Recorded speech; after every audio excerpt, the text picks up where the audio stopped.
السلام عليكم ورحمة الله وبركاته، والصلاة والسلام على رسول الله حبيبنا شفيعنا هدينا إلى كل خير في مصلحة الأمة جميعا. ازيكم حبايبي، عاملين ايه؟ يا رب تكونوا بخير. أهلا بكم متابعيني ومتابعين قناتي وقناتكم، قناة كل ما يخص ست البيت. فيديو جديد النهاردة من عند الطيور بتاعتنا. في الفيديو ده هنتكلم عن البط البلدي. هقولك على شوية معلومات كده وشوية أسرار عن تربية البط البلدي الصغير. الأسرار دي اللي هنعرفها هتكون من أول يوم لغاية شهرين، لغاية البط ما يكبر قدام عينينا كده ويعتمد على نفسه بقى، ونطلعه مع بقية الطيور الكبيرة. تربية اما بتربي بط صغير كده ده بتكون متعة عند أي حد بيربي، بيحب يشوف الطيور كده وهي صغيرة، سواء كانت الطيور دي بط وز فراخ أيا كان نوعها.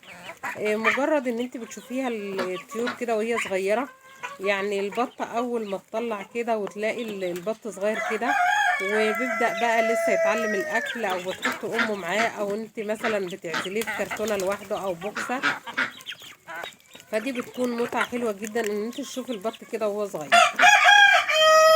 طيب احنا اول ما بنربي البط بقى، والبطة بتبيض وبتنام وبتطلع، بنربي ناخد بقى البط من تحت منها. في حاجتين اتنين، اما ان انت تسيب البط كده مع امه تعلمه الاكل وتحضنه، يعني بتدفيه، الام طبعا بتدفيه. ما بتشغليش انت بالك بقى بالبط كده. بتسيب المسؤولية كلها على البطة الكبيرة، هي بتدفيه بتحضنه بتدفيه بتعلمه الاكل كده. لكن في ناس بتحب ان هي تاخد البط بقى الصغير كده وتحضنه بقى تحت لنضة في بوكسة في كرتونة، تحضنه كده تحت لنضة، بتوفر له هي الدفع بخلاف الام. فده طبعا بيرجع لراحتك انتي، ان انتي مثلا عايزة امه تربيه فبتحطيه مع امه، عايزة انتي تقطفيه كده وتاخديه وتربيه انتي، فطبعا بتاخديه انتي. بتكبري البط الصغير بقى عشان يقدر يتحمل العيشة بقى مع الطيور التانية، يعني تطلقيه بقى مع الطيور التانية. طبعا في ناس اللي بيربوا بقى تربية كبيرة او اعداد كبيرة، اول ما البطة بتطلع بياخدوا البط الصغير ده بيحصنوه بقى ضد الامراض وبيحصنوه ضد انفلونزا الطيور. لكن احنا بقى مربيين كده على قدنا. الموضوع طبعا ما بيكونش مستاهل بقى ان انتوا تحصنوا ولا كده. التحصين والحاجات دي للناس اللي بيربوا بقى المزارع واللي عندهم اعداد كبيرة. اول ما البط بيطلع عندهم بيحصنوه ضد الامراض. طيب احنا بقى هناخد البط بتاعنا هنربيه. سواء في كلتا الحالتين نظام التربية هيبقى واحد، سواء ان انت هتخلي امه معاه او ان انت هتاخديه في بوكسة وتربيه. الموضوع كلته الاتنين زي بعض. اول اسبوع ده بيكون اهم اسبوع في تربية البط الصغير. ليه بيكون اهم اسبوع؟ لان صغار البط ده بيكون في مرحلة البناء الاساسية، في مرحلة ان هم يتعودوا بقى على الاكل والشرب. في المرحلة دي او في الاسبوع الاولاني في شوية حاجات انت لازم تاخدي بالك منها.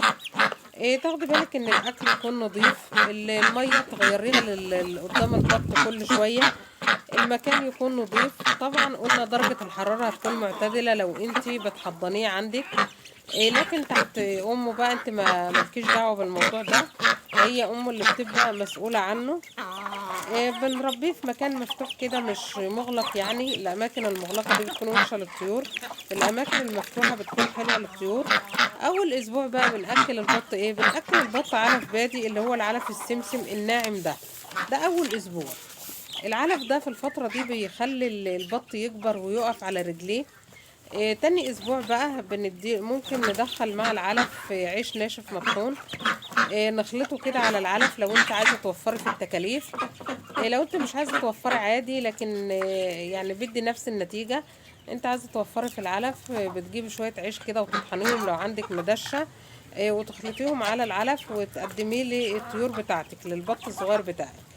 ده في الاسبوع التاني. في الاسبوع التالت بقى ممكن برضو تدخلي لهم بواقي خضروات، الحاجات القشور اللي انت بتقشريها، قشر البرنجان، الفلفل الاخضر، الورق الكرنب، البقدونس، الخس، الكزبره، الشبت، كل الحاجات دي بواقي الخضروات دي بتكون حلوة برضو للبط في الاسبوع الثالث. رابع اسبوع بقى بتأكليه بقى العلف الخشن، اللي هو العلف بقى المرحلة التانية. العلف اللي هو بيكون خشن شوية كده، لان احنا عارفين ان ال3 اسابيع الاولانيين احنا بنأكلهم علف بادي. من الاسبوع الرابع بقى بنأكلهم العلف النامي اللي هو خشن شوية. طبعا كلنا عارفين ان العلف بيكون 3 مراحل: علف بادي، نامي، ناهي. العلف البادي ده بنأكله للبط بتاعنا مدة 21 يوم. بعدها بقى بتأكليه العلف النامي. في الاخر خالص بقى لو انت مستمرة على العلف بتأكليه العلف الناهي.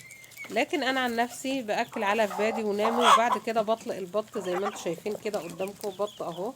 انا بطلقه بقى مع بقية الطيور، ياكل كده مع بقية الطيور الكبار. طبعا رابع اسبوع زي ما قلنا هنأكل العلف الخشن. هندخل بقى بواقي الاكل البيت بنقدمها للطيور. نستمر على كده لغاية شهرين، ما نوقفش العلف. يعني المفروض ان انت تأكلي البط بتاعك شهرين 2 علف. بعد كده بقى البط هيطلع بقى بره زي ما احنا شايفين كده. دي تربية بط اهي. البط بقى هيطلع بره بقى كده مع بقية الطيور. البط في الوقت ده يحتاج للشمس، هيحتاج للهواء، هيحتاج لمكان واسع.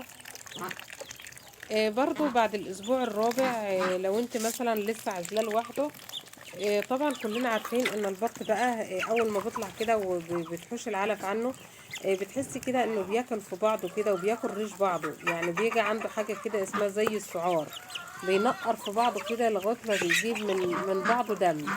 يعني تلاقي في دم كده في البط بتاعك.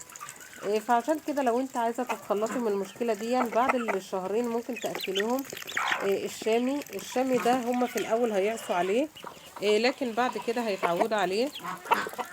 بعد كده برضو نمنع العلف بقى لان هو بيكون بقى مضر. يعني مش العلف على طول نحطه للطيور بتاعتنا. العلف بيكون في وقت من الاوقات مش حلو للطيور. يا خلاص بقى هم جسمهم اتكون واتبنى، فالمفروض بقى بنمنع عنهم بقى العلف. بنأكلهم بواقي اكل زي كده، شوية سرسة، شوية عيش مبلولين، ردة، دشة، حتة فول، الرز اللي هو المكسر ده اللي مش بنطبخه. كل الحاجات دي بتكون مفيدة للطيور. بنقدمها للطيور كده مبلولة. بعد كده بقى البط معانا بيكبر بقى. النتايات بتبدأ انها تبيض بعد 6 شهور. الذكر البط بيبدأ يكسر على النتاية بعد، لو انت مغذية تغذية كويسة وتغذية صحيحة، ممكن يبدأ يكسر على عمر 6 شهور. حبايبي ده كان الفيديو بتاعي معاكم النهارده، اتمنى ينال اعجابكم ورضاكم. ما تنسونوش حبايبي باللايك لدعم القناه، ولو اول مره تشوفوا قناتي اشتركي وفعلي الجرس عشان يوصلك اشعار بكل جديد على قناتي. والسلام عليكم ورحمه الله وبركاته.